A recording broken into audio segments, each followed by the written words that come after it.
నమస్తే, welcome to T Times news.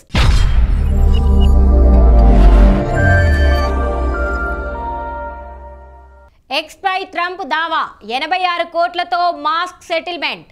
4 ఏళ్ల క్రితం క్యాపిటల్ భవనంపై దాడి నేపథ్యంలో డొనాల్డ్ ట్రంప్కు సంబంధించిన ఫేస్బుక్, ఇన్స్టాగ్రామ్, ఎక్స్ ఖాతాలపై నిషేధం విధించిన సంగతి తెలిసిందే.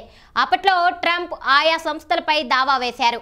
ఈ క్రమంలో రెండోసారి అధికారంలోకి వచ్చిన ట్రంప్తో సెటిల్మెంట్ చేసుకునేందుకు ఆయా సంస్థలు సిద్ధమయ్యాయి. అందులో భాగంగా ఎక్స్ $10 మిలియన్ల భారతీయ కరెన్సీలో దాదాపు 86 కోట్ల రూపాయలు ట్రంప్తో డీల్ కుదుర్చుకున్నట్లు తెలుస్తోంది. ఈ మేరకు పలు వార్తాపత్రికలు వెల్లడిస్తున్నాయి. 2021లో క్యాపిటల్ భవనంపై ట్రంప్ అనుచరులు దాడి చేయడంతో ఆయన ఫేస్బుక్, యూట్యూబ్, ఇన్స్టాగ్రామ్, ఎక్స్ ఖాతాలపై నిషేధం విధించారు. అనంతరం 2023లో వాటిని పునరుద్ధరించారు. అయితే అంతకుముందు ట్రంప్ ఆయా సంస్థలపై దావా వేశారు. వీటిని సెటిల్ చేసుకునేందుకు ఆయా టెక్ సంస్థలు ముందుకొస్తున్నాయి.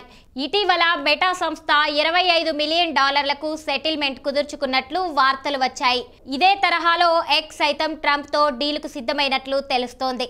అయితే దీనిపై అటు ఎక్స్ సంస్థ కానీ ఇటు ట్రంప్ బృందం కానీ ఎలాంటి అధికారిక ప్రకటన చేయలేదు.